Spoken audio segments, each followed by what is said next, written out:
Parte 2. Como o leitor certamente sabe, certas exegeses bíblicas e corânicas ensinam que o ser humano é um anjo decaído, tendo sido essa queda devido ao fato de que ele teria desobedecido a Deus no começo dos tempos, quando vivia em sua presença no mundo espiritual. Com relação às observações precedentes, ele é antes um anjo em devir.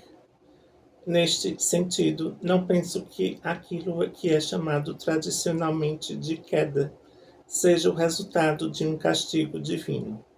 Do ponto de vista Rosa Cruz, a criação era uma necessidade cósmica, pois era preciso que toda a alma humana, simbolizada por Eva, se encarnasse, ou seja, caísse. A encarnação representa a queda. Num corpo humano. O corpo humano é representado por Adão. Condição absoluta para que ela pudesse tomar consciência de sua natureza divina e evoluir para a perfeição. Visto sob este ângulo, o ser humano não está na Terra para expiar um pecado original e viver em desgraça, mas para conhecer a felicidade vivendo em harmonia com as leis divinas. Se eu não creio que o ser humano seja um anjo decaído, estou convencido de que o mundo invisível é povoado de entidades espirituais, dentre as quais as almas que ainda são imperfeitas, que aguardam se reencarnar, as almas que se tornaram perfeitas e que não têm mais obrigação de reencarnar, e os puros seres que sempre viveram no mundo espiritual e que as religiões designam justamente pelo nome de anjos.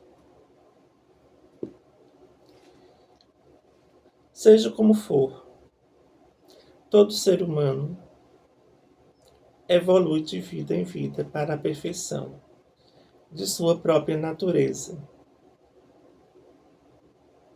até que sua alma se funda com toda a pureza da alma universal e viva em plena consciência da imanência divina. Do mesmo modo que os próprios anjos, tendo alcançado esse estágio supremo em sua jornada espiritual, ela coexiste com a inteligência universal que chamamos de Deus, o que nos leva de volta à primeira lei. Então, o círculo está fechado. O alfa e o ômega tornam-se um só. As observações anteriores fazem supor que haja diferença entre as almas que alcançaram o estado angélico e os puros seres que sempre conheceram esse estado. De fato, as primeiras provêm dos próprios seres humanos e se tornaram perfeitas ao cabo de uma evolução espiritual que requereu numerosas encarnações. Sua perfeição é então o desfecho de um longo trabalho em si mesmas, com tudo o que isto implica em esforço, dificuldade e mesmo sofrimento. Quanto aos segundos, correspondem aos anjos, ou seja, são entidades espirituais que sempre foram perfeitas e às quais Deus nunca deu livre arbítrio.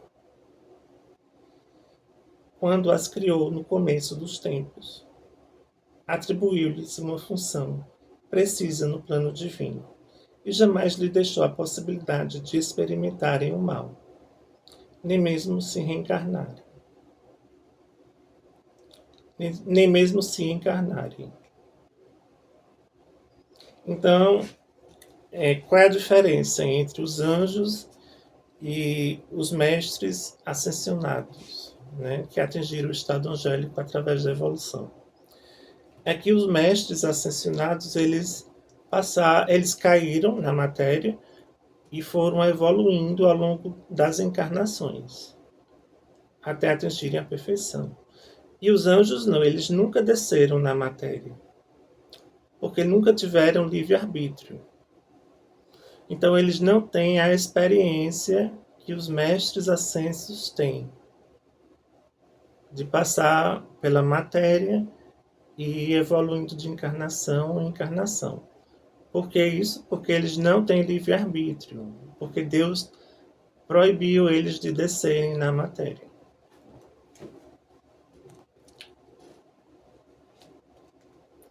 É claro que estou consciente de que a perspectiva que decorre desta 12ª lei pode parecer surrealista para aqueles que têm uma concepção materialista da vida, o que é um direito deles. Isto posto, o ser humano não é fruto do acaso ou de um conjunto de circunstâncias. Se vive na Terra, é com um objetivo preciso: permitir a Deus se expressar através dele e dar à criação sua razão de viver, ou sua razão de ser. Com efeito, o ser humano é insignificante relativamente ao universo, mas, como encarnação do Verbo Divino, como alma vivente, pode contemplá-lo, estudá-lo e lhe dar sua verdadeira dimensão. Tenham consciência disso ou não, todos os homens, quaisquer que sejam sua raça, sua nacionalidade e suas crenças religiosas, têm então a mesma origem, a mesma missão e o mesmo destino. Todos saíram de Deus e a Ele retornaram. Só variam entre eles a duração da viagem e o caminho seguido para completá-la.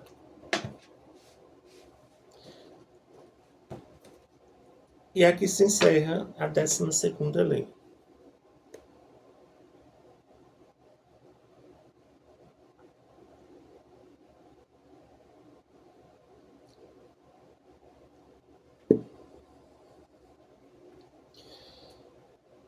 Então é isso, né? Eu acho que ele deixou bem claro aqui